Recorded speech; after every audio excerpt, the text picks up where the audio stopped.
দশকের পর দশক ধরেই বিদেশি শক্তিগুলোর ব্যাটল গ্রাউন্ড হিসেবে ব্যবহৃত হয়ে আসছে দক্ষিণ এশিয়ার দেশ আফগানিস্তান। তবুও রূপকথার ফিনিক্স পাখির মতোই বারবার ধ্বংসস্তূপের ছাই থেকে পুনর্জন্ম হচ্ছে দেশটির। পরিস্থিতি যেমনই হোক না কেন, সোভিয়েত রাশিয়া কিংবা পরাশক্তির আমেরিকার কাছেও মাথা নত করেনি আফগানরা। সর্বশেষ দেশটি থেকে মার্কিন নেতৃত্বাধীন বাহিনীর বিদায়ের পর ঘুরে দাঁড়াতে শুরু করেছে কাবুল। এরপর থেকেই বদলে যেতে থাকা আফগানিস্তানের প্রতি প্রবল আগ্রহ দেখাচ্ছে উদীয়মান পরাশক্তি চীন। কিন্তু আফগানিস্তানের প্রতি বেজিং এর এই আগ্রহের মূলে কি তা জানিয়েছেন কয়েকজন বিশেষজ্ঞ।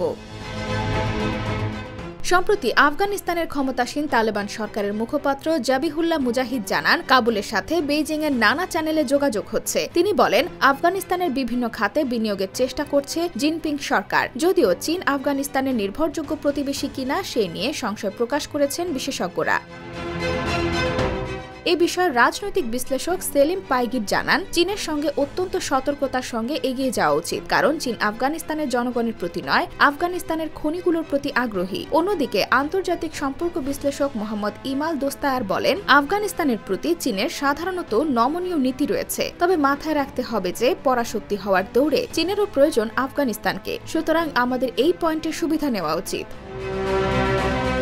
বিশেষজ্ঞদের মতে, চীনের সবচেয়ে বড় প্রকল্প বেল্ট অ্যান্ড রোড ইনিশিয়েটিভ বা BRI প্রকল্পকে বাস্তবে রূপ দিতে অর্থনৈতিক ও কূটনৈতিকভাবে স্থিতিশীল আফগানিস্তানের ভূমিকা অপরিসীম এবং ধারণা করা হচ্ছে আফগানিস্তানের প্রতি চীনের আগ্রহের কেন্দ্রবিন্দুতে রয়েছে পাকিস্তান চীন অর্থনৈতিক করিডর বা CPECর জন্যই কাবুলের স্থিতিশীলতা ফিরিয়ে আনার জন্য বেজিং তৎপর বলে মনে করছেন বিশেষজ্ঞরা।